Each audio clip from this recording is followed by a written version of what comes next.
சில நிமிஷத்துக்கெல்லாம் அவர்கள் அருகில் நெருங்கி வந்துவிட்டார்கள். இருவரும் கைகோர்த்துக் கொண்டு நடந்து வந்தார்கள். அவர்களில் ஒருவர் ஆடவர், இன்னொருவர் பெண்மணி. இருவரும் நவயிளவன பிராயத்தினர், மன்மதனையும் ரதியையும் ஒத்த அழகுடையவர்கள். அவர்கள் உடுத்தியிருந்த ஆடைகளும் அணிந்திருந்த ஆபரணங்களும் மிக விசித்திரமாயிருந்தன. ஜாவா தீவிலிருந்து நடனம் ஆடும் கோஷ்டியார் ஒரு தடவை தமிழ் நாட்டுக்கு வந்திருந்தார்களே, பார்த்ததுண்டா? அம்மாதிரியான ஆடை ஆபரணங்களை அவர்கள் தரித்திருந்தார்கள். நான் நின்ற இடத்துக்கு அருகில் மிக நெருக்கமாக அவர்கள் நெருங்கி வந்தார்கள். என் முகத்தை உற்று பார்த்தார்கள். நான் அணிந்திருந்த உடையை உற்று பார்த்தார்கள். என் மனதில் 1000 கேள்விகள் எழுந்தன அவர்களை கேட்பதற்குத்தான். ஆனால் ஒரு வார்த்தையாவது என்னுடைய நாவில் வரவில்லை. முதலில் அந்த இளவன புருஷன் தான் பேசினான்.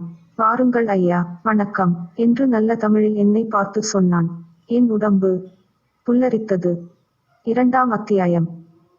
அந்த ஸ்திரீ புருஷர்கள் சதிபதிகளாய்த்தான் இருக்க வேண்டும், அல்லது கலியாணமாகாத காதலர்களாகவும் இருக்கலாம். அவர்கள் ஒருவரையொருவர் பார்த்து கொண்டபோது அவர்களுடைய கண்களில் கரை காணா காதல் வெள்ளம் பொங்கியது.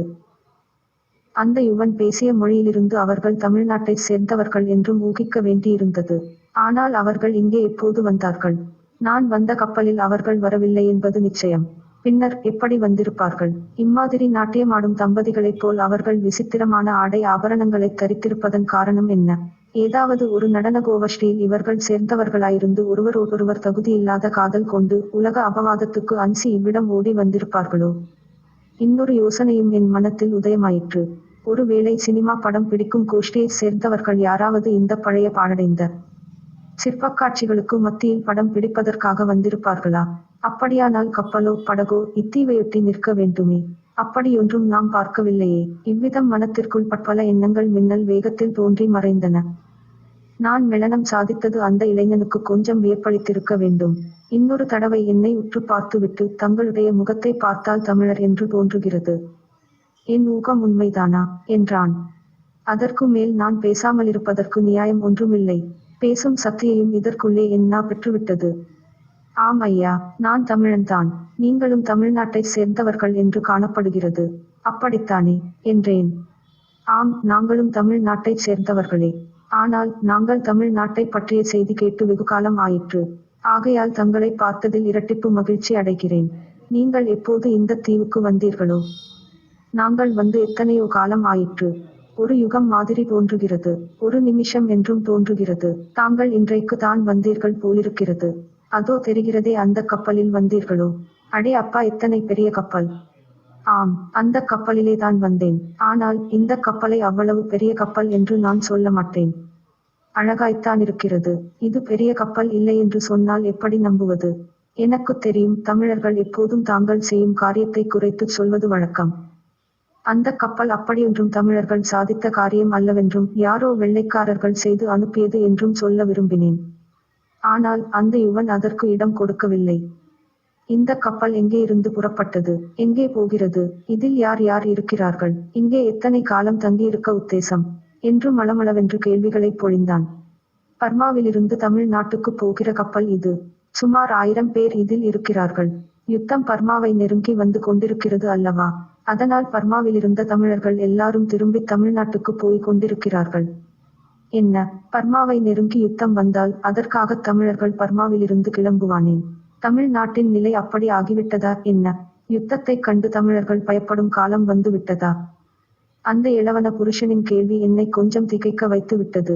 என்ன பதில் சொல்வது என்று யோசிப்பதற்குள் இத்தனை நேரமும் மெளனமாயிருந்த அந்த நங்கை குறுக்கிட்டு, வினாக்கானத்தையும் விட இனிமையான குரலில், "அப்படியானால் தமிழ் நாட்டவர் புத்திசாலிகளாகி விட்டார்கள் என்று சொல்ல வேண்டும். யுத்தம் என்ற பெயரால் ஒருவரையொருவர் கொன்று மடிவதில் என்ன பெருமை இருக்கிறது? அல்லது அதில் சந்தோஷந்தான் என்ன இருக்க முடியும்?" என்றாள். அந்த யுவன் புன்னகை பொங்கிய முகத்தோடும் அன்பு ததும்பிய கண்களோடும் தன் காதலியை பார்த்து, "ஓகோ, உன்னுடைய விதண்டாவாதத்தை அதற்குள்ளே தொடங்கி விட்டாயா?" என்றான். "சரி, நான் பேசுவது உங்களுக்கு பிடிக்கவில்லையானால் வாயை மூடிக் கொண்டிருக்கிறேன்" என்று சொன்னாள் அந்த பெண். "என் கண்மணி, உன் பேச்சு எனக்கு பிடிக்காமற் போகுமா?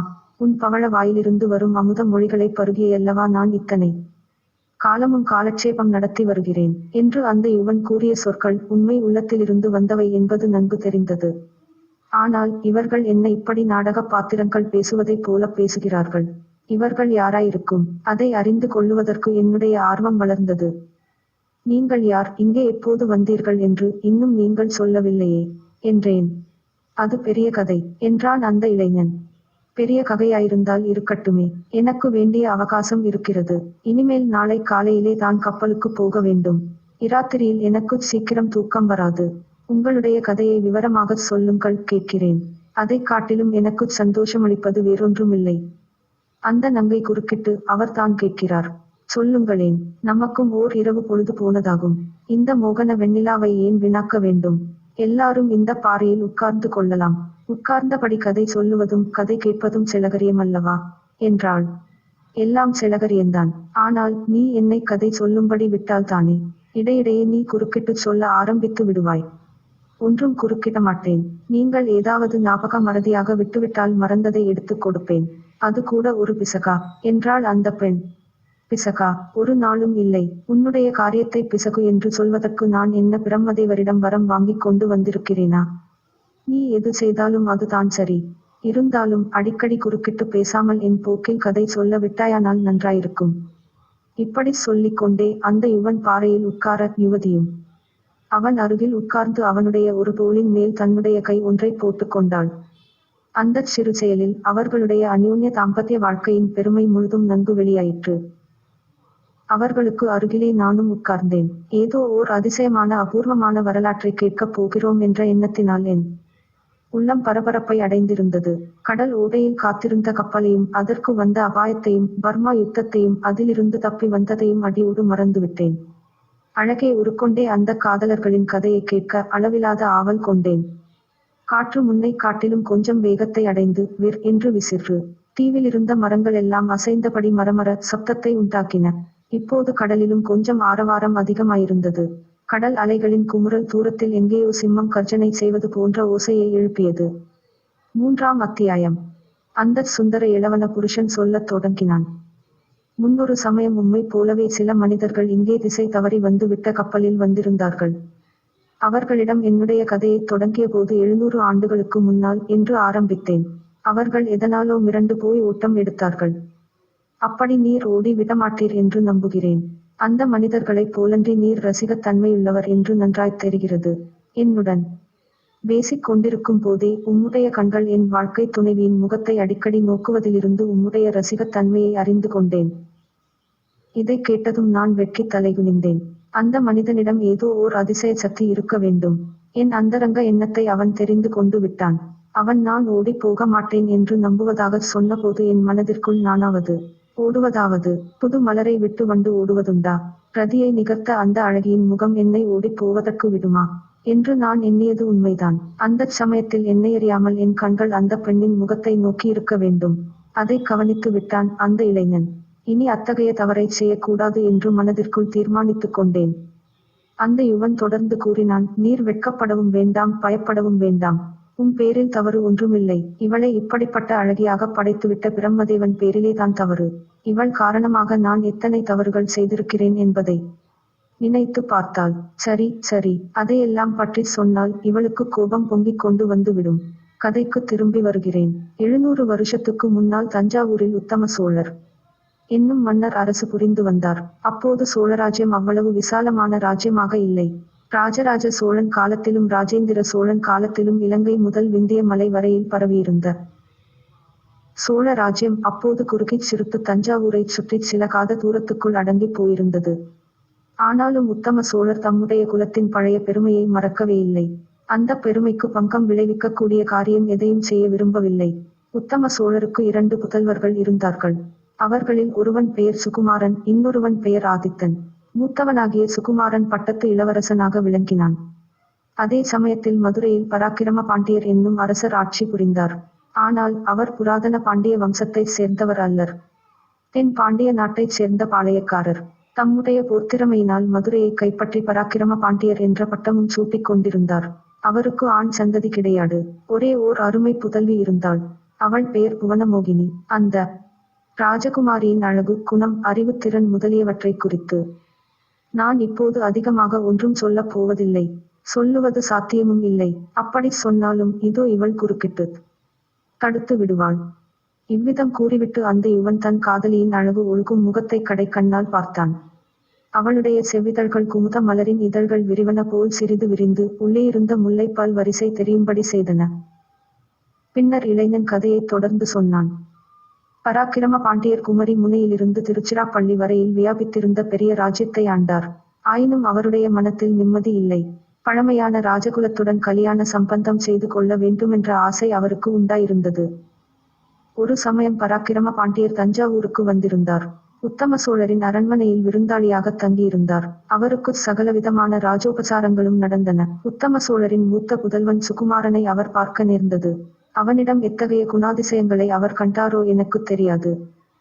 இந்தச் சமயத்தில் அந்த யுவதி குறுக்கிட்டு, உங்களுக்குத் தெரியாவிட்டால் எனக்குத் தெரியும். நான் சொல்லுகிறேன் என்றாள். கண்மணி, கொஞ்சம் பொறுத்துக்கொள். கதையில் நீ சொல்ல வேண்டிய இடம் வரும்போது சொல்லலாம் என்று கூறிவிட்டு மீண்டும் என்னை பார்த்து சொன்னான். சோழ ராஜகுமாரனிடம் பராக்கிரம் பாண்டியர் என்னத்தைக் கண்டாரோ தெரியாது. அவனுக்குத் தம் அருமை புதல்வி புவனமோகினியை கல்யாணம் செய்து கொடுத்து விட வேண்டும் என்ற ஆசை அவர் மனத்தில் உதயமாகிவிட்டது. பழைமையான பெரிய குலத்தில் சம்பந்தம் செய்து கொள்ள வேண்டும் என்ற அவருடைய மனோரதம் அதனால் நிறைவேறுவதாயிருந்தது. ஆகவே உத்தம சோழரின் உத்தியான வனத்தில் ஒரு நாள் உல்லாசமாக பேசிக் கொண்டிருந்த போது பராக்கிரம பாண்டியர் தம்முடைய கருத்தை வெளியிட்டார். அந்த நேரத்தில் உத்தம சோழரின் நாவில் சனீசுவரன் குடிபுகுந்திருக்க வேண்டும். அப்பேற்பட்ட நலமகாராஜாவை படாத பாடுபடுத்தி வைத்த சனீசுவரன் உத்தம சோழரைச் சும்மா விட்டு விடுவானா? அவர் ஏதோ வேடிக்கை பேச்சு என்று நினைத்துச் சொல்லத்தகாத ஒரு வார்த்தையைச் சொல்லிவிட்டார். கரிகால் சோழனும் ராஜராஜ சோழனும் பிறந்து புகழ் விசிய வம்சத்தில் என் புதல்வன் சுகுமாரன் பிறந்தவன். நீரோ தாயும் தகப்பனும் யார் என்று அறியாதவர். ஏதோ ஒரு குருட்டு அதிர்ஷ்டத்தினால் மதுரை ராஜ்யத்தை கைப்பற்றி ஆள்கிறீர். அப்படியிருக்க உம்முடைய பெண்ணை என்னுடைய குமாரனுக்கு எப்படி விவாகம் செய்து கொள்ள முடியும்? உம்முடைய குமாரி இந்த அரண்மனைக்கு வர வேண்டும் என்று விரும்பினால் குற்றேவல் செய்யும் பணி பெண்ணாகத்தான் வர முடியும். வேறு மார்க்கம் ஒன்றுமில்லை. உம்முடைய புதல்வியை பணிப்பெண்ணாக அனுப்ப உமக்குச் சம்மதமா என்றார். உத்தம சோழர் சாதாரணமாக பிறர் மனம் புண்படும்படி பேசக்கூடியவர் அல்லர். அவருக்கு தம் குலத்தை பற்றிய விண் கர்வமும் கிடையாது. போதாத காலம். அப்படி விளையாட்டாகச் சொல்லிவிட்டார். பராக்கிரம பாண்டியர் அதை கேட்டுச் சிரித்து விட்டிருந்தால் எல்லாம் சரியாய் போயிருக்கும். ஆனால் பராக்கிரம பாண்டியர் எத்தனையோ அரிய ஆற்றல்கள் படைத்தவராயினும் அவருக்குச் சிரிக்க மட்டும் தெரியாது. உத்தம சோழரின் வார்த்தைகளை கேட்டதும் அவருக்கு வந்துவிட்டது பிரணத்ராகாரமான கோபம். அப்படியா சொன்னீர்? இனி இந்த அரண்மனையில் ஒரு வினாடியும் தாமதியேன், ஒரு சொட்டு தண்ணீரும் அருந்தேன் என்று சொல்லிவிட்டு புறப்பட்டார். உத்தம சோழர் எவ்வளவோ சமாதானம் சொல்லியும் கேட்கவில்லை. போனவர் சில நாளைக்குள் பெரும் படையுடன் திரும்பி வந்தார். உத்தம சோழர் இதை எதிர்பார்க்கவே இல்லை. சோழ ராஜ்யத்தில் அப்போது பெரும் சைன்யமும் இல்லை. ஆகையால் பராக்கிரம பாண்டியரின் நோக்கம் எளிதில் நிறைவேறியது. தஞ்சாவூரை கைப்பற்றி உத்தம சோழரையும் சிறைப்பிடித்தார். இளவரசர்களை தேடி தேடி பார்த்தும் அவர்கள் அகப்படவில்லை. தகப்பனார் சொற்படி அவர்கள் முன்னாலேயே தஞ்சாவூரை விட்டு வெளிக்கிளம்பி கொல்லிமலை காட்டுக்கு தப்பித்து கொண்டு போய்விட்டார்கள். இதற்காக பிற்பாடு அவர்கள் எவ்வளவோ வருத்தப்பட்டார்கள். பின்னால் வருத்தப்பட்டு என்ன பயன்? பராக்கிரம பாண்டியர் தம்முடைய கோபத்தை எல்லாம் உத்தம சோழர் மீது பிரயோகித்தார். அவர் செய்த காரியத்தை சொல்லவும் என் நாக்கு கூசுகிறது. அப்படியானால் நீங்கள் சற்று சும்மா இருங்கள். மேலே நடந்ததை நான் சொல்லுகிறேன் என்று ஆரம்பித்தாள் அந்த யுவதி. பிறகு என்னை பார்த்து சொல்லத் தொடங்கினாள். அவளுடைய செந்தாமரை முகத்தையும் கருவண்டு நிகர்த்த கண்களையும் பார்த்த போது ஏற்பட்ட மயக்கத்தினால் சில சமயம் அவள் சொல்லிய வார்த்தைகள் என் காதில் ஏறவில்லை. எனினும் ஒருவாறு கதை தொடர்ச்சியை விடாமல் கவனித்து வந்தேன். அந்த மங்கை கூறினாள். பராக்கிரம பாண்டியருக்கு ஏற்கனவே உத்தம சோழர் மீது கோபம் அதிகமாயிருந்தது.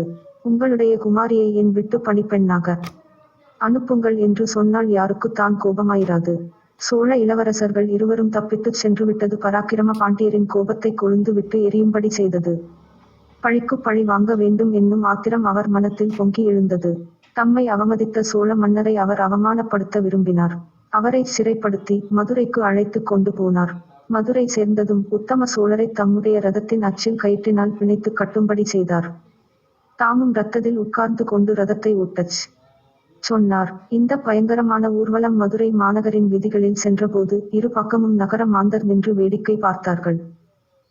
சிலர் தங்கள் அரசருடைய வீரத்தை வியந்து பாராட்டி ஜெயகோஷம் செய்தார்கள். ஒரு சிலர் உத்தம சோழனுடைய கர்வபங்கத்தை எண்ணி குதூகலப்பட்டார்கள். ஒரு சிலருக்கு அந்த காட்சி துக்க வருத்தத்தை அளித்தது.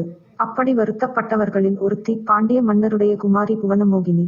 தன்னுடைய தந்தை வெற்றிமாலை சூடி தஞ்சையிலிருந்து திரும்பி வந்த பிறகு மதுரை நகரின் வீதிகளில் வலம் வருவதை பார்க்க அவள் விரும்பியது இயற்கைதானே.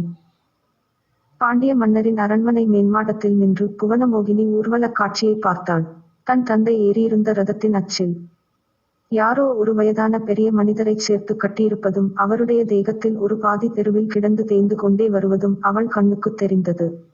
அந்த காட்சியை பார்ப்பதற்கு அவளுக்குச் சகிக்கவில்லை. இப்படியும் ஒரு கொடுமை உண்டா என்று பயங்கரமும் துயரமும் அடைந்தாள். உணர்ச்சி மிகுதியினால் மூர்ச்சை போட்டு விழுந்து விட்டாள். இதை பார்த்திருந்த செய்திகள் உடனே பாண்டியருக்குச் செய்தி அனுப்பினார்கள். பாண்டியர் ஊர்வலத்தை நிறுத்தி விட்டு அரண்மனைக்குத் திரும்பினார். புவனமோகினிக்கு மூர்ச்சை தெளிந்ததும் அவள் தந்தையிடம் தன் மனக்கருத்தை வெளியிட்டாள். ஒரு பெரிய வம்சத்தில் பிறந்த அரசர் போரிலே தோல்வியடைந்தால் அவரை இப்படி ரதத்திலே சேர்த்து கட்டித் தெருவிலே இழுத்து கொண்டு போவது என்ன நியாயம்? இது அநாகரிகம் அல்லவா? இப்படி நீங்கள் செய்யலாமா என்று அவள் கேட்டதற்கு பாண்டியர், அவன் எத்தனை பெரிய வம்சத்தில் பிறந்தவனாயிருந்தால் என்ன? என் அருமை குமாரியை அவனுடைய அரண்மனையில் குற்றேவல் செய்ய அனுப்பும்படி சொன்னான். அப்படிப்பட்டவனுடைய அகம்பாவத்தை வேறு எந்த விதத்தில் நான் அடக்குவது? உத்தம சோழனுக்கு நீ பரிந்து பேசாதே, வேறு ஏதாவது சொல்லு என்றார். புவனமோகினி தந்தைக்கு நல்ல வார்த்தை சொல்லி அவருடைய கோபத்தை தணித்தாள். அதன் பேரில் உத்தம சோழரை தனிச்சிறையில் அடைக்கும்படியும் அவருக்கு மற்றபடி வேண்டிய செலகரியங்கள் எல்லாம் செய்து கொடுக்கும்படியும் பராக்கிரம பாண்டியர் கட்டளையிட்டார். இவ்விடத்தில் அம்மங்கையின் காதலன் குறுக்கிட்டு, ஆஹாஹா, பாண்டிய நாட்டின் கருணையே கருணை என்றான். பிறகு அவனே கதையை தொடர்ந்தான். உத்தம சோழரின் புதல்வர்கள் இருவரும் பாண்டிய வீரர்களிடமிருந்து தப்பித்துக் கொண்டு கொல்லிமலை போய்ச் சேர்ந்தார்கள். அவர்களுடன் இன்னும் சில சோழ நாட்டு வீரர்களும் வந்து சேர்ந்து கொண்டார்கள். கொல்லிமலை பிரதேசம் இப்போது எப்படி இருக்கிறதோ என்னமோ தெரியாது. அந்த நாளில் கொல்லிமலையும் அதன் அடிவாரமும் மிகச் செழிப்பான வனங்களால் தழப்பட்டிருந்தன. அந்த வனப் பிரதேசத்தின் அழகைச் சொல்லி முடியாது. இது மோகினி தீவு என்பது உண்மைதான். ஆனால் கொல்லிமலையின் வனப்புக்கு இது அருகிலே கூட வர முடியாது. வருஷம் 365 தினங்களும் கனிகள் தரக்கூடிய மாமரங்களும் நாரத்தை மரங்களும் அங்கு ஏராளமாயிருந்தன.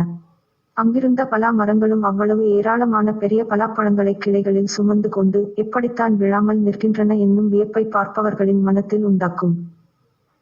உணவு கவலையின்றி ஒளிந்து வாழ்வதற்கு கொல்லிமலையைப் போன்ற இடம் வேறு இல்லை என்றே சொல்லலாம். முற்காலத்தில் கரிகாட் சோழன் ஒளிந்து வாழ வேண்டிய அவசியம் ஏற்பட்ட போது கொல்லிமலைக்குத் தான் போயிருந்ததாகச் சொல்லுவதுண்டு. இந்த மலையில் அப்போது சில சித்தர்கள் தவம் செய்து கொண்டிருந்தார்கள். கரிகாலன் தன்னை காப்பாற்ற வேண்டும் என்று சித்தர்களை வேண்டி கொண்டாராம். அவர்களும் ஆகட்டும் என்று ஒப்புக்கொண்டார்களாம். கரிகாலனை தேடிக்கொண்டு அவனுடைய விரோதிகளின் ஒற்றர்கள் கொல்லிமலைக்கு வர ஆரம்பித்தார்கள். சித்தர்கள் என்ன செய்தார்கள் தெரியுமா? ஒரு அழகான பெண்ணின் வடிவமாக ஓர் இயந்திர பதுமையைச் செய்தார்கள். அந்த பதுமைக்குள்ளே ஒரு கூரிய வாளை ஒளித்து வைத்தார்கள். பதுமையை பார்ப்பவர்கள் அது உண்மையான பெண் என்றே நினைக்கும்படி இருந்தது. நினைப்பது மட்டுமல்ல, அந்த பதுமையின் அழகினால் கவரப்பட்டு யாரும் அதன் அருகில் செல்ல விரும்புவார்கள். கரிகாலனை தேடிக் கொண்டு வந்த ஒற்றர்கள் அந்த பதுமையை பார்த்ததும் அதன் அழகில் மயங்கி அருகில் வந்து உயிருள்ள பெண்ணாகவே கருதி அதை தீண்டுவார்கள். அவ்வளவுதான். அந்த பதுமையின் எந்த அவயத்தில் மனிதனுடைய கைப்பட்ட போதிலும் உடனே அந்த பதுமையில் மறைந்துள்ள இயந்திரம் இயங்கி அதன் வயிற்றுக்குள்ளே இருந்து மிக வேகத்துடன் கூரிய வாள் வெளிவந்து தன்னை தீண்டியவனை குத்திக் கொன்று விடுமாம். இதனால் அந்த பதுமைக்கு கொல்லியம் பாவை என்று பெயர் வந்ததாம். அந்த கொல்லியம் பாவை அங்கே இருந்த காரணத்தினாலேயே அந்த மலைக்கு கொல்லிமலை என்று பெயர் வந்ததாகவும் சொல்வதுண்டு. ஆனால் அதெல்லாம் பழங்காலத்து கதை. சோழ நாட்டு இளவரசர்கள் இருவரும் அவர்களுடைய தோழர்களும் கொல்லி மலைக்கு போனபோது அங்கே கொல்லியம் பாவை இருக்கவில்லை. ஆனால் அவர்கள் ஒவ்வொருவர் கையிலும் வாளும் வேலும் இருந்தன. சுகுமாரனும் ஆதித்தனும் பராக்கிரம பாண்டியன் மீது பழி வாங்கத் துடித்தார்கள். அவர்களைத் தொடர்ந்து வந்த சோழ நாட்டு வீரர்கள் இளவரசர்களைக் காட்டிலும் அதிக ஆத்திரம் கொண்டிருந்தார்கள். ஆனால் 50,000 போர்வீரர்களும் யானைப்படை குதிரைப்படைகளும் உடைய சாம்ராஜ்யத்தை எதிர்த்து ஓர் 20 வீரர்கள் என்ன செய்ய முடியும்? ஆகையால் செய்ய வேண்டியது என்ன என்பதை பற்றி பல யோசனைகள் செய்தார்கள். இரகசியமாக படை திரட்டிச் சேர்ப்பதற்கு கொல்லிமலை காடு மிகவும் வசதியான இடம். அவர்களிலே சிலர் சந்நியாசிகளைப் போல் வேஷம் தரித்து சோழ நாடெங்கும் சுற்றி சோழகுலத்திடம் உண்மையான விசுவாசம் கொண்ட வீரர்களை திரட்ட வேண்டும். அப்படி திரட்டியவர்களையெல்லாம் குறிப்பிட்ட அடையாளங்களுடன் கொல்லிமலை பிரதேசத்துக்கு அனுப்ப வேண்டும். இன்னும் ஆயுதங்கள், உணவுப் பொருள்கள் முதலியவையும் கொண்டு வந்து சேர்க்க வேண்டும். இவ்விதம் போதுமான படை சேர்ந்தவுடன் தஞ்சாவூர் மீது படையெடுத்துச் செல்ல வேண்டும். அங்கிருந்து மதுரைக்கு போக வேண்டியதுதான். பராக்கிரம பாண்டியனை பூண்டோடு அழித்து விட வேண்டியதுதான். இப்படியெல்லாம் அவர்கள் திட்டம் போட்டார்கள். ஆனால் எல்லாவற்றிற்கும் முதலிலே செய்ய வேண்டியது ஒன்று இருந்தது. அவர்களில் யாராவது ஒருவர் மாறுவேடம் பூண்டு மதுரைக்கு போக வேண்டும். பாண்டியனுடைய சிறையிலிருந்து உத்தம சோழரை எப்படியாவது தந்திரத்தினால் விடுதலை செய்து அழைத்து வர வேண்டும். உத்தம சோழர் பத்திரமாய் கொல்லிமலைக்கு வந்து சேர்ந்த பிறகுதான் மற்ற காரியம் எதுவும் செய்ய முடியும். அப்படியின்றி உத்தம சோழர் பாண்டியனுடைய சிறையில் இருக்கும் போது சோழ இளவரசர்கள் படை திரட்டுவதாக தெரிந்தாற்கூட அந்த மூர்க்கம் கொண்ட பாண்டியன் அவரை கொன்றுவிடக்கூடும் அல்லவா? மதுரைக்கு மாறுவேடம் பூண்டு சென்று அந்த மகாசாகசமான செயலை யார் புரிவது என்பது பற்றி அவர்களுக்குள் விவாதம் எழுந்தது. ஒவ்வொரு வீரனும் தான் போவதாக முன் வந்தான். ஆதித்தன் தன் தந்தையை விடுவித்துக் கொண்டு வரும் பொறுப்பு தன்னுடையது என்று சாதித்தான். பட்டத்து இளவரசனாகிய சுகுமாரன் மட்டும் போகக்கூடாது என்று மற்றவர்கள் அனைவரும் ஒரு முகமாக சொன்னார்கள். ஆனால் சுகுமாரனுக்கோ வேறு யாரிடத்திலும் அந்த கடினமான வேலையை ஒப்படைக்க விருப்பமில்லை. நீண்ட விவாதத்துக்குப் பிறகு கடைசியில் அவர்கள் ஒரு முடிவுக்கு வந்தார்கள். கொல்லிமலை பிரதேசத்தில் மர நெருக்கம் இல்லாத ஓர் இடத்தை கண்டுபிடித்து அங்கே ஒவ்வொருவரும் அவரவருடைய வேலை பலம் கொண்ட மட்டும் வீசி எறிய வேண்டியது. யாருடைய வேல் அதிகமான தூரத்தில் போய் விழுகிறதோ அவன் மதுரைக்கு போக வேண்டியது. ஒரு வருஷ காலத்துக்குள் அவன் உத்தம சோழரை விடுவித்துக் கொண்டு வந்து சேராவிட்டால் அடுத்தபடியாக நெடுந்தூரம் வேல் எறிந்த வீரன் மதுரைக்கு போக வேண்டியது. இந்த யோசனையை சுகுமாரன் சொன்னதும் வேறு வழியின்றி எல்லாரும் ஒப்புக்கொண்டார்கள். ஒவ்வொருவரும் தன் உடம்பிலுள்ள சக்தி முழுவதையும் பிரயோகித்து வெகு தூரத்தில் போய் விழும்படியாகத்தான் வேலை வீசி எறிந்தார்கள். ஆனால் சுகுமாரனுடைய வேல் தான் அதிக தூரத்தில் போய் விழுந்தது. அதனால் கடவுளுடைய விருப்பம் அப்படி இருக்கிறதென்று ஒப்புக்கொண்டு மற்றவர்கள் சுகுமாரனுக்கு விடை கொடுத்து அனுப்பினார்கள். சுகுமாரன் மிக உற்சாகத்துடனே மதுரைக்கு புறப்பட்டான். மதுரைமா நகரின் செல்வச் சிறப்புகளைப் பற்றியும் மீனாட்சி அம்மன் கோயிலின் மகிமையைப் பற்றியும் சுகுமாரன் எவ்வளவோ கேள்விப்பட்டிருந்தான்.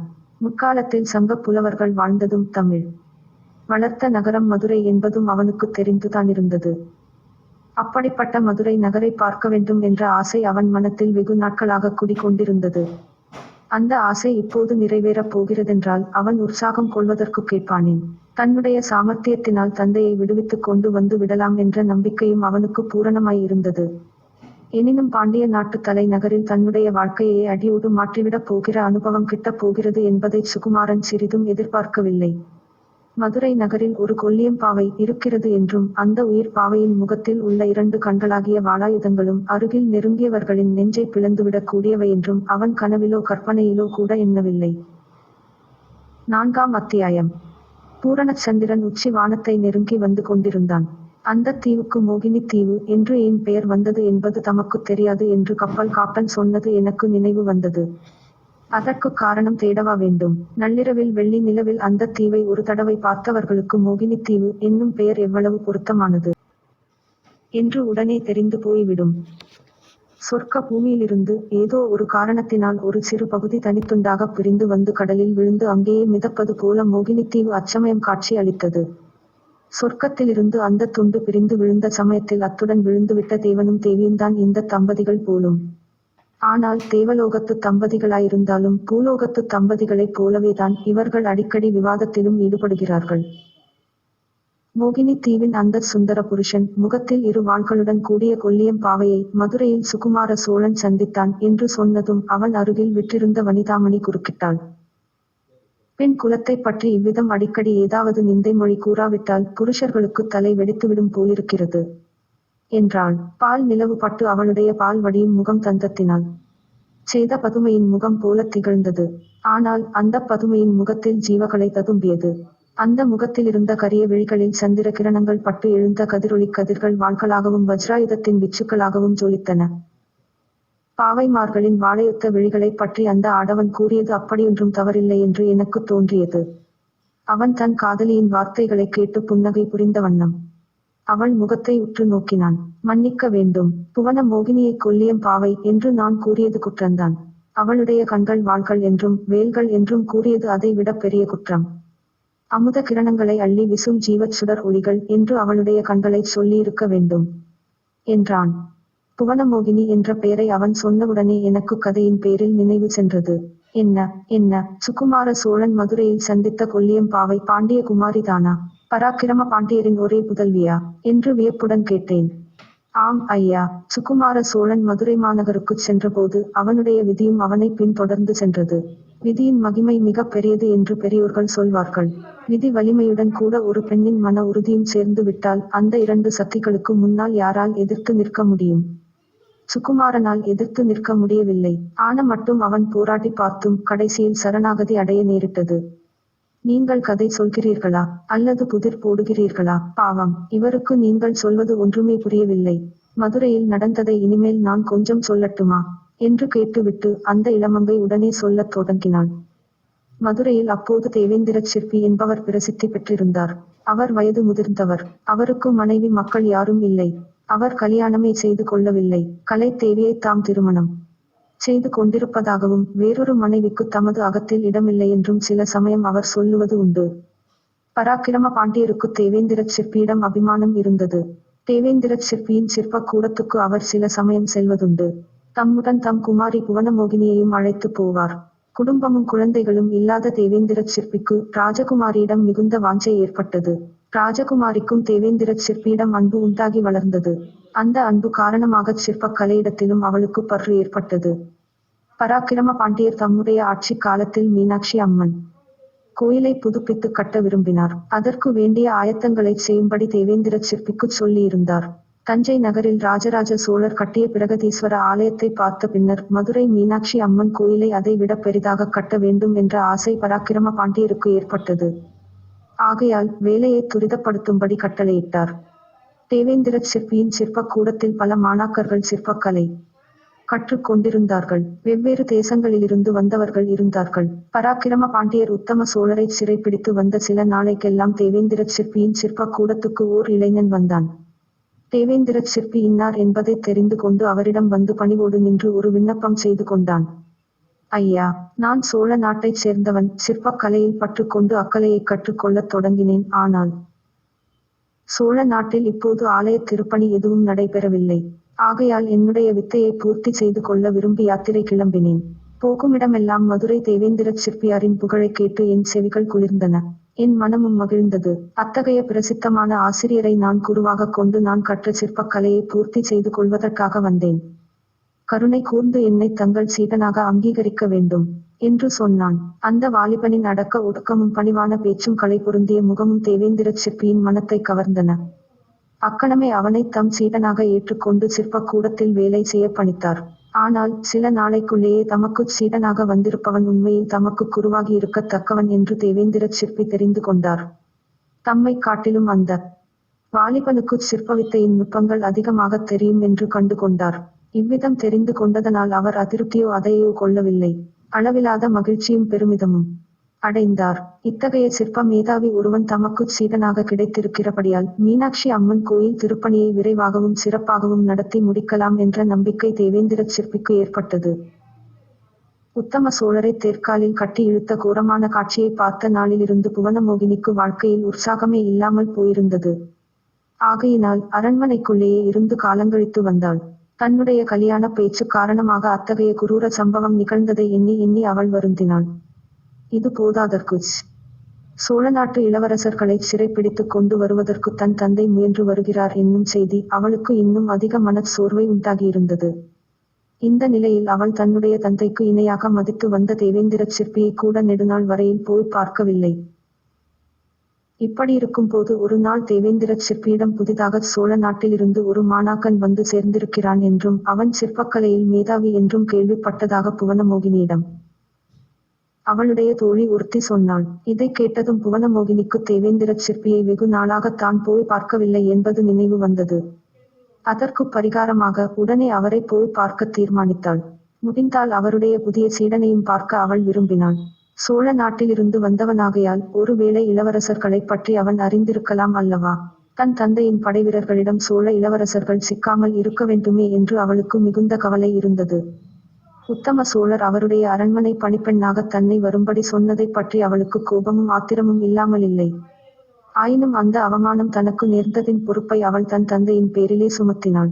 இவர் எதற்காக வலியப் போய்த் தன்னை சோழகுமாரனுக்கு மனம் செய்து கொடுப்பதாக சொல்ல வேண்டும்? அப்படி சொன்னதினால் தானே இந்த அவமானம் தனக்கு நேர்ந்தது. பாண்டிய நாட்டில் பிள்ளையைச் சேர்ந்தவர்கள் பெண்ணை தேடிக் கொண்டு போவதுதான் வழக்கம். சாக்ஷாத் பரமசிவனை கைலாயத்திலிருந்து மீனாட்சியம்மனை தேடிக் கொண்டு மதுரைக்கு வந்து அம்பிகையை மணந்து கொண்டாரே. அதற்கு மாறாக பராக்கிரம பாண்டியர் மகளுக்கு வரன் தேடிக் கொண்டு ஏன் தஞ்சாவூருக்கு போனார்? அப்படி முறை தவறிய காரியத்தைச் செய்துவிட்டு பிறகு ஆத்திரப்படுவதில் பயன் என்ன?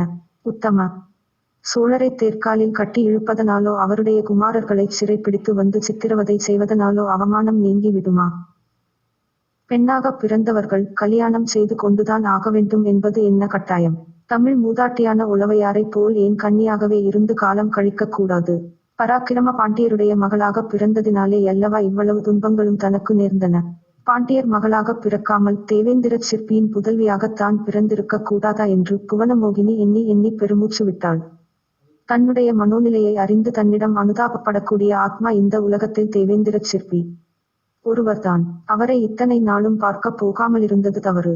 இவ்வாறெல்லாம் எண்ணி பாண்டிய குமாரி அன்று மத்தியானம் தேவேந்திரச் சிற்பியின் சிற்ப மண்டபத்துக்கு வருவதாக அவருக்குச் செய்தி சொல்லி அனுப்பினாள்.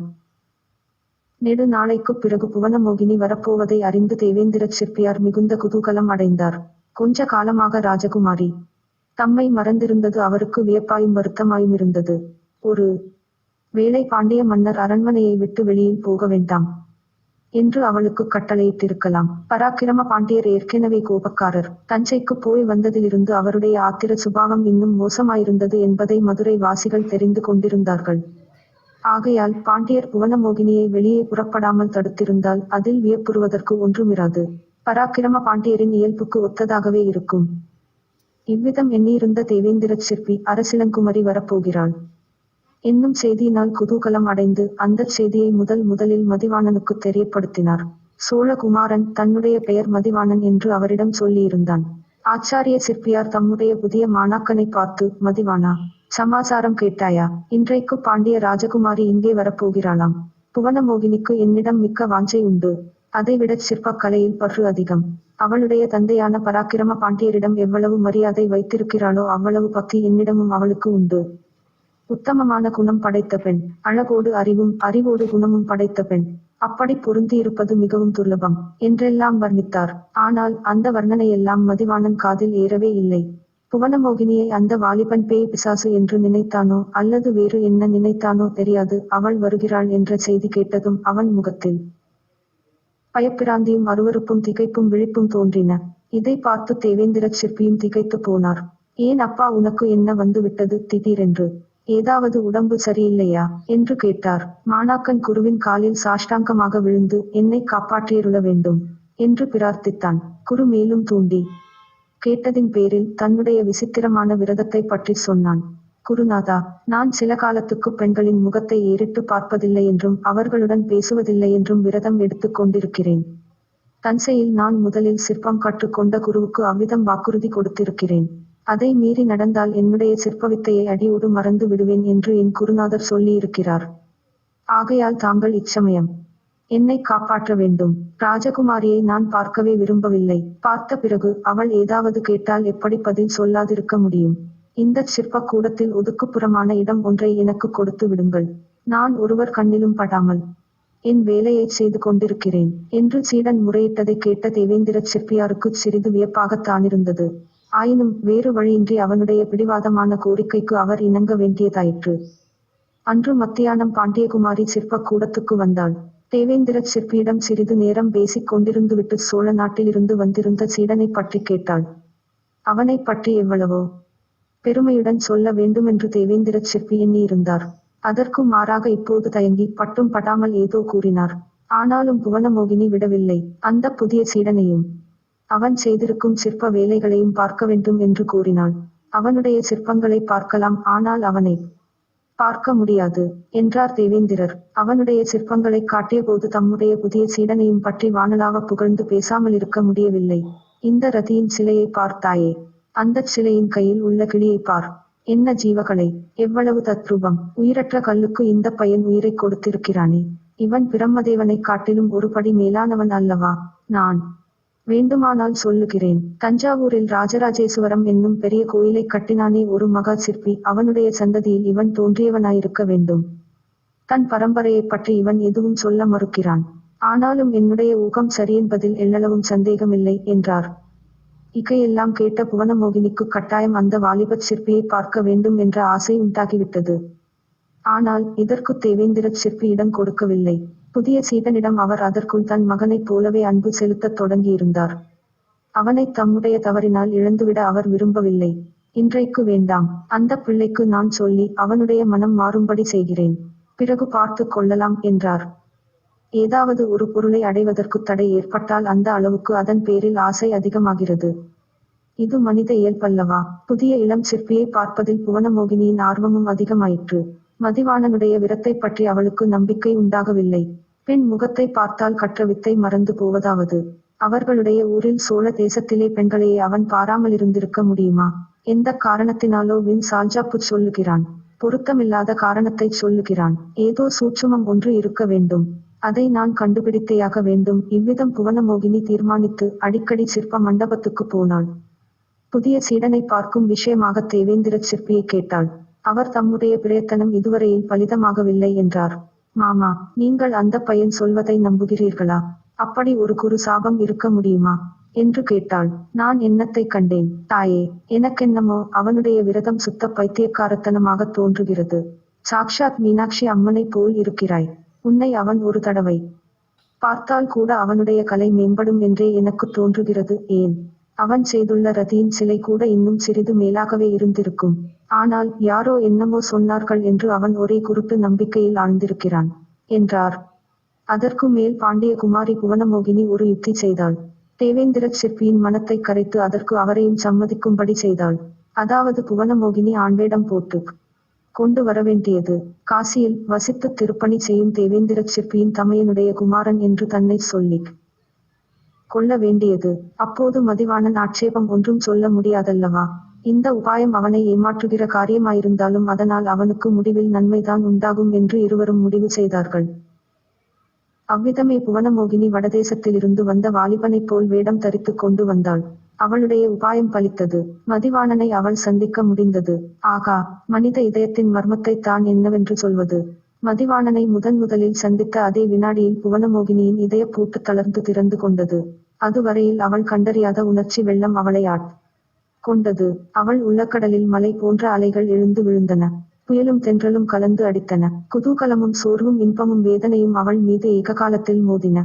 தன்னுடைய இருதயத்தில் என்ன நேர்ந்தது, எதனால் நேர்ந்தது என்பதையெல்லாம் அச்சமயம் அவள் தெளிவாகத் தெரிந்து கொள்ளவில்லை. போகப் போகத்தான் தெரிந்து கொண்டாள். தெரிந்து கொண்ட பிறகு ஏன் அந்த வாலிபனைச் சந்தித்தோம், அவனைச் சந்திப்பதற்காக ஏன் இவ்வளவு பிரயாசை எடுத்தோம் என்றெல்லாம் அவள் வருந்தும்படி நேர்ந்தது. 5ஆம் அத்தியாயம். அந்த பெண்ணரசி கதையில் இந்த கட்டத்துக்கு வந்தபோது ஆடவன் குறுக்கிட்டு, பெண்களின் விஷயமே இப்படித்தானே, வின் பிடிவாதம் பிடித்து வேண்டாத காரியத்தை செய்து விடுவது, அப்புறம் அதற்காக வருத்தப்படுவது, தாங்கள் வருந்துவது மட்டுமா, மற்றவர்களையும் பொல்லாத கஷ்டங்களுக்கு உள்ளாக்குவது, இது பெண் குலத்தின் தனி உரிமை அல்லவா என்றான். அவனுடைய காதலி ஏதோ மறுமொழி சொல்ல ஆரம்பித்தாள். அதற்கு இடங்கொடாமல் அந்த மோகன புருஷன் கதையை தொடர்ந்து கூறினான். காசியிலிருந்து வந்த தேவேந்திரச் சிற்பியின் தமையன் மகனை பார்த்ததும் மதிவாணனுக்கு அவனை பிடித்து போய்விட்டது. மதுரை மாநகரத்தில் பல்லாயிரம் மக்களுக்கு மத்தியில் இருந்த போதிலும் மதிவாணனை தனிமை சூழ்ந்திருந்தது. காசியிலிருந்து வந்த கோவிந்தன் என்னும் வாலிபன் அந்த தனிமை நோய்க்கு மருந்தாவான் என்று தோன்றியது. கோவிந்தனிடம் அந்தரங்க அபிமானத்துடன் பேசினான். நட்புரிமை பாராட்டினான். அடிக்கடி வரவேண்டும் என்று வற்புறுத்தினான். கோவிந்தன் சிற்பக் கலையை பற்றி நன்கு அறிந்திருந்தான். இலக்கியங்கள் கவிதைகளிலும் பயிற்சி உடையவனாயிருந்தான். ஆகையால் அவனுடன் அளவளாவி பேசுவதற்கு மதிவாணனுக்கு மிகவும் விருப்பமாயிருந்தது. கோவிந்தன், எனக்கு இந்த நகரில் உறவினர் அதிகம் பேர் இருக்கிறார்கள். அவர்களையெல்லாம் பார்க்க வேண்டும். ஆயினும் அடிக்கடி வர பார்க்கிறேன் என்றான். மதிவாணனுடைய விரதத்தை பற்றி அறிந்து கொண்ட கோவிந்தன் தனக்கும் ஒரு விரதம் உண்டு என்று சொன்னான். அதற்காக ஆசார நியமங்களைத்தான் கண்டிப்பாக நியமிப்பதாகவும் எவரையுமே தான் தொடுவதும் இல்லை, தன்னை தொடுவதற்கு விடுவதும் இல்லை என்றும் சொன்னான். இதை பற்றி மதிவாணன் எந்த விதமான சந்தேகமும் கொள்ளவில்லை. கோவிந்தனுடைய ஆசார நியமத்தை தான் எதற்காக கெடுக்க முயல வேண்டும் என்று இருந்து விட்டான். பாண்டிய குமாரி குருட வேடம் பூண்டு அடிக்கடி சிற்பக் கூடத்துக்கு வந்து போவது பற்றி தேவேந்திரச் சிற்பியின் மனத்திலே கவலை உண்டாயிற்று. இதிலிருந்து ஏதேனும் விபரீதம் விளையப் போகிறதோ என்று பயப்பட்டார். பயத்தை வெளிப்படையாகச் சொல்லாமலும் இரகசியத்தை வெளியிடாமலும் தமது சீடனிடம், கோவிந்தன் வரத் தொடங்கியதிலிருந்து உன்னுடைய வேலையின் தரம் குறைந்துவிட்டது என்றார். அவன் அதை ஆட்சேபித்து, வேலை அபிவிருத்தி அடைந்திருக்கிறது என்றான். பாண்டிய குமாரியோ தேவேந்திரச் சிற்பியின் ஆட்சேபங்களை பொருட்படுத்தவில்லை. இந்த நிலைமையில் தேவேந்திரச் சிற்பி தவியாய் தவித்துக் கொண்டிருந்தார். அதற்குத் தகுந்தாற்போல் அவருடைய கவலையை அதிகமாக்கும்படியான காரியம் ஒன்று நிகழ்ந்தது. மதுரை நகரின் ஒற்றர் தலைவன் ஒவ்வொரு நாளும் தேவேந்திரச் சிற்பியின் சிற்பக் கூடத்துக்கு வரத் தொடங்கினான். யாரோ புதிதாக சோழ நாட்டிலிருந்து ஒரு சீடன் வந்திருக்கிறானாமே என்றெல்லாம் விசாரணை செய்யத் தொடங்கினான். தேவேந்திர சிற்பியார் மனத்தில் பயந்து கொண்டு வெளிப்படையாக தைரியமாய் பேசினார். இங்கே வந்து தொந்தரவு செய்தால் பாண்டியரிடம் சொல்வேன் என்று ஒற்றர் தலைவனை பயமுறுத்தினார். அதற்கெல்லாம் ஒற்றர் தலைவன் பயப்படவில்லை. மறுபடியும் வந்து கொண்டிருந்தான். ஒரு நாள் கோவிந்தன் வேடம் பூண்டு வந்த ராஜகுமாரி மதிவாணனிடம் பேசி விட்டு வெளிவந்த போது ஒற்றர் தலைவன் பார்த்து விட்டான். நீ யார், எங்கே வந்தாய் என்று கேட்டான். சந்தேகம் கொண்டு தலைப்பாகையை இழுத்து விட்டான். உடனே புவனமோகினி ரிளத்ராகாரம் அடைந்து ஒற்றர் தலைவனை கண்டித்து திட்டினான். அவன் நடுநடுங்கி மன்னிப்பு கேட்டு கொண்டான். பிறகு போய்விட்டான். இதெல்லாம் அரைகுறையாக உள்ளே தன் வேலை கூடத்தில் வேலை செய்து கொண்டிருந்த மதிவாணன் காதில் விழுந்தது. கோவிந்தனுடைய அதிகார தோரணையான பேச்சும் குரலும் அவனுக்கு வியப்பையும் ஓரளவு திகைப்பையும் உண்டாக்கின. கோவிந்தனைப் பற்றி ஏதோ ஒரு மர்மம் இருக்கிறதென்று ஐயம் அவன் மனத்தில் உண்டாயிற்று. இது நிகழ்ந்த சில நாளைக்கெல்லாம் பராக்கிரம பாண்டியரின் வெற்றியை கொண்டாடுவதற்காக ஒரு திருவிழா நடந்தது. அன்றைக்கு பாண்டியரும் அவருடைய குமாரியும் ரதத்தில் அமர்ந்து ஊர்வலம் போனார்கள். அப்போது மதிவாணன் சிற்பக் கூடத்தின் மேல் மாடத்தில் நின்று ஊர்வலத்தை பார்த்து கொண்டிருந்தான். சோழ ராஜகுமாரனுடைய மனம் அப்போது பெரிதும் கலக்கத்தை அடைந்திருந்தது. அவன் மதுரைக்கு வந்து பல மாதங்கள் ஆகிவிட்டன. ஆயினும் வந்த காரியம் நிறைவேறுவதற்கு வழி எதையும் அவன் காணவில்லை. உத்தம சோழரை வைத்திருந்த சிறைக்கு கட்டுக்காவல் வெகு பலமாயிருந்ததை அவன் தெரிந்து கொண்டிருந்தான். எத்தனையோ யுக்திகளை அவன் உள்ளம் கற்பனை செய்தது. ஆனால் ஒன்றிலும் காரிய சித்தி அடையலாம் என்ற நிச்சயம் ஏற்படவில்லை. நாளாக ஆக பராக்கிரம பாண்டியன் மீது அவனுடைய குரோதம் அதிகமாகி வந்தது. வேறு வழி ஒன்றும் தோன்றாவிட்டால் பழிக்கு பழியாக பராக்கிரம பாண்டியர் மீது வேல் எறிந்து அவரை கொன்று விட வேண்டுமென்று எண்ணினான். இத்தகைய மனோநிலையில் அவன் சிற்பக் கூடத்தின் மேன் மாடத்திலிருந்து பாண்டிய மன்னரின் நகர்வலத்தை எதிர் நோக்கிக் கொண்டிருந்தான். பராக்கிரம பாண்டியர் விட்டிருந்த அலங்கார வெள்ளி ரதம் நெருங்கி வந்து கொண்டிருந்தது. அந்த ரதத்தில் பாண்டியருக்கு பக்கத்தில் ஒரு பெண் உட்கார்ந்திருப்பதை கவனித்தான். பாண்டியரின் பட்டமகிஷி காலமாகி விட்டாள் என்பது அவனுக்கு தெரியும். ஆகையால் அரசர் பக்கத்தில் உட்கார்ந்து வருவது அவருடைய மகளாய்த்தான் இருக்க வேண்டும். தனக்கு நேர்ந்த இன்னல்களுக்கெல்லாம் காரணமான அந்த பெண் எப்படித்தான் இருப்பாள் என்று தெரிந்து கொள்ள அவனை மீறிய ஆவல் உண்டாயிற்று. ஆகையால் நின்ற இடத்திலிருந்து அகலாமல் நெருங்கி வந்த ரதத்தை உற்று நோக்கிக் கொண்டிருந்தான். சிற்பக் கூடத்துக்கு நேராக ரதம் வந்ததும் பாண்டிய குமாரி சிற்பக்கூடத்தின் மேல்மாடத்தை நோக்கினாள். தேவேந்திர சிற்பியின் பல சீடர்களுக்கு மத்தியில் நின்ற மதிவாணனுடைய முகத்தை அவளுடைய கண்கள் தேடிப்பிடித்து அங்கேயே ஒரு கண நேரம் நின்றன. அந்த கணத்தில் மதிவாணன் தன் மனத்தை சில காலமாக கலக்கி வந்த இரகசியத்தை கண்டு கொண்டான். எவ்வளவு திறமையாக எத்தனை வேடங்கள் வேண்டுமானாலும் போடலாம். ஆனால் கண்கள் உண்மையை வெளியிடாமல் தடுக்க முடியாது. தேவேந்திர சிற்பியின் தமையன் மகன் என்று சொல்லிக் கொண்டு வந்து தன்னோடு சிநேகம் பூண்ட வாலிபன் உண்மையில் மாறுவேடம் தரித்த பாண்டிய குமாரி புவனமோகினிதான் என்று தெரிந்துவிட்டது. இந்த உண்மையை தெரிந்து கொண்டதும் சுகுமாரனுடைய உள்ளம் கொந்தளித்தது. பற்பல மாறுபட்ட உணர்ச்சிகள் பொங்கி எழுந்தன. எல்லாவற்றிலும் முதன்மையாக இருந்தது தன்னை ஏமாற்றியவளை தான் ஏமாற்றி விட வேண்டும் என்பதுதான். அப்படி ஏமாற்றுவதன் மூலம் தான் வந்த காரியத்தையும் நிறைவேற்றிக் கொள்ள வேண்டும். இதற்காக ஓர் உபாயத்தை சுகுமாரன் தேடி கடைசியில் கண்டுபிடித்தான். ஆனால் காரியத்தில் அதை நிறைவேற்ற வேண்டி வந்தபோது அவனுக்கு எவ்வளவோ வருத்தமாயிருந்தது. கதை இந்த இடத்துக்கு வந்தபோது அந்த ஆடவனின் முகத்தில் உண்மையான பச்சாதாபத்தின் சாயை படர்ந்தது. அவனுடைய குரல் தளதளத்தது, பேச்சு தானாகவே நின்றது. அவன் கதையை விட்ட இடத்தில் அந்த பெண்மணி எடுத்துக்கொண்டாள். பாவம், அந்த வஞ்சகச் சிற்பியின் கபட எண்ணத்தை அறியாத புவனமோகினி வழக்கம் போல் மறுநாள் அவனை பார்ப்பதற்காக ஆண் வேடத்தில் சென்றாள். அவனை தான் ஏமாற்றியதற்காக தன்னுடைய வருத்தத்தை தெரிவித்துக் கொண்டாள். மதிவாணன் வெகு திறமையுடன் நடித்தான். நேற்றோடு தன்னுடைய விரதத்தை கைவிட்டு விட்டதாக சொன்னான்.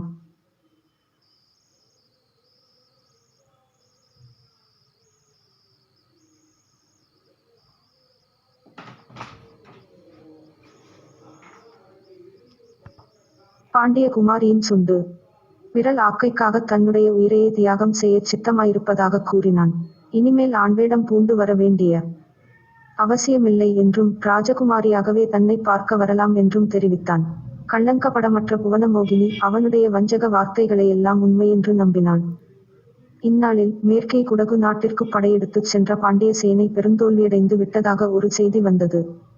பராக்கிரம பாண்டியர் தோல்வியை வெற்றியாகச் செய்து கொண்டு வருகிறேன் என்று சொல்லிவிட்டு உதவிப்படையுடன் புறப்பட்டு போனார். போகும்போது அவர் தம் அருமை மகளிடம் தம்முடைய முத்திரை மோதிரத்தை ஒப்படைத்து, நான் இல்லாத காலத்தில் இராஜ்யத்தை பாதுகாக்க வேண்டிய பொறுப்பு உன்னுடையது என்று சொல்லிவிட்டு போனார். ஆனால் தன்னுடைய உள்ளத்தையே பாதுகாக்க முடியாமல் நாடோடி வாலிபன் ஒருவனுக்கு பறிகொடுத்துவிட்ட புவன மோகினி இராஜ்யத்தை எப்படி பாதுகாப்பாள்? அவள் மனோநிலையை அறிந்த இளஞ்சிற்பி தன் வஞ்சக வலையை தந்திரமாக வீசினான். ஒருநாள் புவனமோகினி தேவேந்திரச் சிற்பியின் சிற்ப மண்டபத்துக்குப் போன போது மதிவாணன் சோகமே உருவாக உட்கார்ந்திருப்பதைக் கண்டாள். அவனுக்கு எதிரே ஒரு செப்பு விக்கிரகம் உடைந்து சுக்கு நூறாக கிடந்தது. அவனுடைய சோகத்துக்குக் காரணம் என்னவென்று பாண்டியகுமாரி கேட்டாள். நொறுங்கிக் கிடந்த விக்கிரகத்தை இளஞ்சிற்பி காட்டி, செப்புச் சிலை வார்க்கும் வித்தை இன்னும் எனக்குக் கைவரவில்லை. என் ஆசிரியருக்கும் அது தெரியவில்லை. இந்த உயிர் வாழ்க்கையினால் என்ன பயன்? ஒரு நாள் பிராணனை விட்டு விடப் போகிறேன் என்றான். பாண்டியகுமாரியின் இளகிய நெஞ்சு மேலும் உருகியது. அந்த வித்தையைக் கற்றுக்கொள்வதற்கு வழி ஒன்றும் இல்லையா என்று கேட்டாள். ஒரு வழி இருக்கிறது. ஆனால் அது கைகூடுவது துர்லபம் என்றான் மதிவாணன். மேலும் குடைந்து கேட்டதில்